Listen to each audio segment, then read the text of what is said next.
Hello there, you're watching the press preview, a first look at what is on the front pages. In the next half hour or so then, we will see what's making the headlines with The Sun's political editor, Harry Cole, and the political editor of the Daily Mirror, Pippa Crerar. First of all, let's check out the front pages then. The Mirror leading on today's announcement that people in their 20s are now being invited to have their first COVID jabs. On the front of the Metro, a report by MPs says the NHS is chronically understaffed, with many workers suffering from high levels of stress or burnout.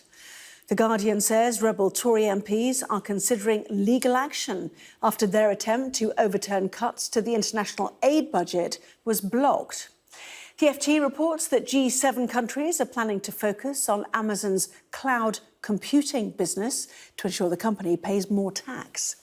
The Daily Mail leading on the news that the first man convicted of murder using DNA evidence has been told he can be released from jail. And the Telegraph says Brussels could start a trade war if Boris Johnson overrides the Brexit agreement so that Northern Irish shops can keep selling British sausages. So, Harry Cole, Pippa Crerar are here with me now. And welcome to both of you. Lovely to see you both. And let's start with the Metro, shall we, which reports that the NHS is probably, as we know, chronically understaffed, with many workers suffering from high levels of stress or burnout. To be expected, I guess. And the problem, Pippa, is that it runs hot anyway. You throw a pandemic on top of it, and it's extremely difficult working conditions for everybody. Yes, this is a report on the Health and Social Care Committee inquiry, which has been led by Jeremy Hunt, who, of course, is a former health secretary. And the big problem for the NHS really is, as you say, that it was kind of always quite close to the wire anyway with how much it's been able to cope with. Every winter when we've had flu outbreaks, we've seen waiting lists shoot up, and then we sort of get to summer and the system manages to catch up. And then we're back to the same problems again every winter. And it's not just underinvestment. I mean, there has been a huge part of the problem in the last decade, but it's also about sort of structural changes which the NHS really, as such a monolithic organisation, probably needs to undergo. And the problem with the Health and Social Care Committee is particularly focusing on is the impact of the pandemic, on top of everything else, on NHS workers who, of course, have been on the front line. And we've seen study after study suggest that they have had really quite a profound impact on their mental health. I mean, how could it be anything other than that, really, when you consider what some of the frontline workers have had to go through over the last year, not only caring for terribly ill people under really strange circumstances, but also their own health being put at risk by doing that, and sometimes under-resourced in terms of the lack of PPE and so on early on. And, there's an employment crisis when it comes to the NHS anyway, a staffing crisis, and the pandemic's only made it worse. So, this report lays bare some of the concerns that the government will inevitably have over the future of the NHS and how urgent it is that those problems are addressed. And, there are literally thousands of vacancies, aren't there, Harry? Is there something the government can do, for example, what many have deemed the derisory pay offer for NHS staff? Could that be adapted? I think the structural problems, as Pippa pointed out there, the pandemic has exposed and made worse, go far deeper, I think, than tinkering around with percentage of pay. There's a health white paper in the offering, which I think could send alarm bells to a lot of public health officials that after coming through this bruising pandemic, they really want to spend the next couple of years arguing about NHS structures and things like that, or do they want the investment and the money to get on with the job? Obviously, since Boris Johnson came into power, he has dramatically increased NHS funding, but it's clear that money, as many politicians will say, is never quite enough. It's how it's spent that needs to get to that. I do think it's amusing that Jeremy Hunt does keep popping up with these great reports, given that he was the man that was running the health service for the better part of a decade in the run up to this pandemic. And you can't help but think perhaps some of these investigations that he's doing, these grand committees he's holding, these interrogations of his successors, could be a little bit to do with sort of getting his excuses in early before the inevitable big public inquiry scheduled to start next year. Perhaps might find the NHS and Public Health England, especially, somewhat wanting in the run-up on pandemic preparedness. And there's only one man in the frame, really, that's going to be, facing questions over why we weren't ready for this. Yeah, I mean, that's interesting, isn't it? He also wanted to be Prime Minister. It would have been interesting to see what a former Health Secretary would have been like, in contrast, I think, to what we did have. A little bit like Gordon Brown, who became the Prime Minister after in the height of financial crisis. It would have been fascinating, to be like, well, who's been in charge for the last 10 years? Yeah. I mean, Northern Rock feels so long ago, doesn't it, to be fair? So let's stay with the pandemic then, Pippa, and go inside the metro. This is the great rush, which is still underway, isn't it, back from Portugal, which goes from green to amber overnight. Yeah, you can't really be anything other than feel anything other than sorry for all those people that have gone out to Portugal for their holiday and probably much needed and looked forward to holiday, and then Portugal was put on the amber list, removed from the green list, and they've had to rush back, and inevitably that means that in some cases the flight costs will have gone up, and those that are back after the 4 a.m. deadline tomorrow morning will find themselves having to self-isolate, quarantine, as well as undergoing tests on their return. It does raise the more general question, doesn't it, as to whether we should be really thinking about foreign holidays, European holidays this year at all, and whether we should instead follow the advice of some of our senior politicians of enjoying a great British break. And, personally, I can understand the allure of a bit of sunshine, although I've spent the last few days in Scotland, where I have to say I ended up probably see a bit of a tan. So it's not all bad. It's not all bad in the UK weather-wise. But the serious point here is, of course, that the government has not exactly excelled itself when it comes to its border policy during COVID. It took a long time to close down borders. There's the big question, of course, about the delay over putting India on the red list, which resulted in the Indian variant, the Delta variant, as we now call it, arriving in the UK. And then we are looking at the prospect, just as we did last summer, of having countries chopping and changing on and off the list, depending on both their, not just obviously the rates, but sort of political decisions as well about COVID and the risks of new variants being brought here. And that will make very many holidaymakers very upset. It brings us back again, as I say, to whether maybe we should just get our tents out and go camping in the Lake District instead. So they're all booked, aren't they? And they're so expensive. I mean, there's not enough availability in the UK to cater for absolutely everybody. Back garden if you're lucky, I think, for some of us. Meanwhile, let's go to the Daily Telegraph. Jabs are working as intensive care admissions slump. All of this feeding into decision day for the government ahead of June the 21st. Harry, when are we likely to find out? What are the factors they're looking at? And what's your best guess on what will happen in 2 weeks' time? You start to pretend. That's quite a question. Yeah. Well, hopefully, when we're back here this time next week, we will be in the clear. Pippa and I will be down at the G7 for the great sort of global summit next week, and then the entire Westminster press pack will jump on the train back to Westminster for back to the day job of talking about COVID.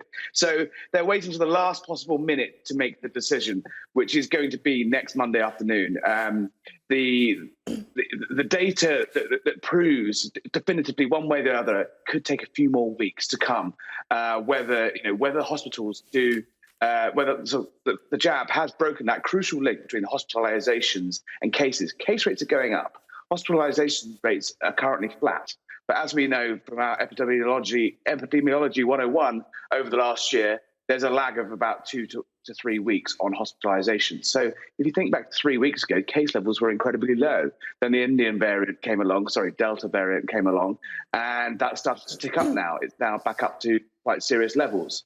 If you're going purely on case numbers, but hospitalizations are remaining flat. Now, in a week's time, will we have enough of a picture to know that is definitively the case? Lots of people in government say no. Boris Johnson's on the side of the people saying, let's just wait and see where we are in a week's time. But crucially, he has given businesses a week's grace to prepare for the lifting of social distancing, hopefully, touch wood, the relaxing of mask rules, some changes perhaps to the back to work order. I suspect I smell fudge in the air, and it won't quite be the full grand unlocking we want. I think there'll be some restrictions lifted in 2 weeks' time, announced next week. But I think what we'll see is a lot of suggestions that perhaps, while you might be able to order a drink at the bar and social distancing, you're not going to be fined £6,000 for not wearing a mask on the train. Perhaps you will be recommended to. So there's room for movement there. There's a room for a fudge. And just that crucial question is, if you do delay a couple of weeks, really, if it means 10 more million jabs going into arms over those 2 weeks, and a definitive picture emerging of the data that says actually, we all know one way or the other, is 2 weeks at the end of the world. I'm not sure it is. OK, interesting. Well, as you say, we'll all stay tuned. Monday afternoon, I think you said, didn't you, for that? Meanwhile, of course, the G7, as you mentioned, both of you heading to Cornwall. And this whole issue of foreign aid and the budget, is it embarrassing, do you think, before the G7 when they're talking about these very issues, Pippa, on Friday and onwards? Yeah. It absolutely is. This is sort of the crux of what, this summit is going to be about, how the world recovers from the pandemic and, detailed announcements on things like contributions to international vaccine supply, to COVAX, the global system to distribute vaccines amongst developing countries. And Britain is the only country which this year is cutting its development budget. And of course, the government would say that the pandemic means that the financial situation is different from how it would be any other year, and this is a temporary cut. But it's not committing, I have to say, to reinstating the full spending next year. They're going to wait and see currently, but it's really embarrassing when you have the other leading economic powers in the world jetting in, and all the focus being on Britain, and Boris Johnson being very keen to, sort of talk up Britain as a global power and influential. And yet here we are during sort of the biggest humanitarian crisis of our generation, and we're not prepared, despite the fact that we have a much more solvent and powerful economy than many, many other countries, to stick to what was in fact a manifesto pledge.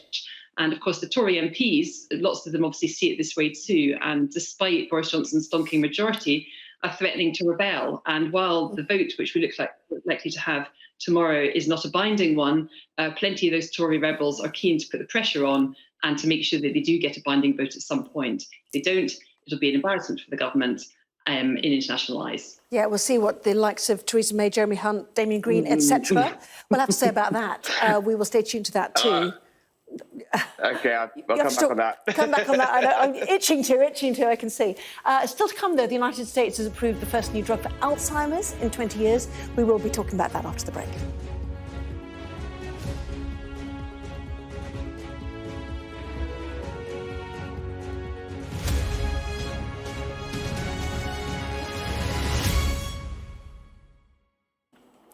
Well, welcome back. You're watching the press preview. I'm joined by the Sun's political editor, Harry Cole, and the political editor of the Daily Mirror, Pippa Crerar. Welcome back to both of you. Harry, let's go straight to The Guardian. A picture there of a young man who's finding himself being talked about by the highest, politicians in the land. Tell us more. Well, Ollie Robinson, obviously, his debut performance for England somewhat overshadowed by his suspension now for tweets that emerged that he made when he was 18 years old. Daft, offensive rubbish, but has sparked an ethical debate about whether, comments made on social media should be enough to blight your career forever and face potential ruin. Imagine if every single comment any one of us had ever made aged 18 down the pub was recorded and then brought back at what should have been the proudest day of his career. It's enough to send anyone around the bend. The Prime Minister's weighed in on this as a sort of culture war way that he does, as he's tuned in with he has an ear to these sort of stories, last seen sort of weighing in on Churchill statues and things like that. And the Prime Minister said, look, he thinks this is a bit ridiculous. These are the words of a teenager. The guy has issued a grovelling apology, well, probably rightly so, and that should really be the end of it. Now, there seems to be a bit of a one rule for them and one rule for others when it comes to this. It tends to be if you are a white young male, you tend to get treated at a much harsher level than perhaps if you were a young female. Take a Labour MP, Zara Sultana, wrote some absolute filthy, vile rants against Jews on her social media. And what did the left do? Did they cancel her? No, they made her a Labour MP. She was the same age. She used the same line. I was a teenager. It's stupid. I don't believe these things now. I'm sorry. And she's been allowed to, have a glittering parliamentary career. Whereas there was a real call to end this cricketer's, professional life. And I think, we need to make a judgment call on these things. And, at the moment, it seems to be very unfair. Yeah, well, we will no doubt talk more about that. I'm sure there are other thoughts about how offensive what he wrote, even though he was young, were. We've run out of time for now, but we will see you very shortly, won't we? Both of you, thank you very much indeed for now.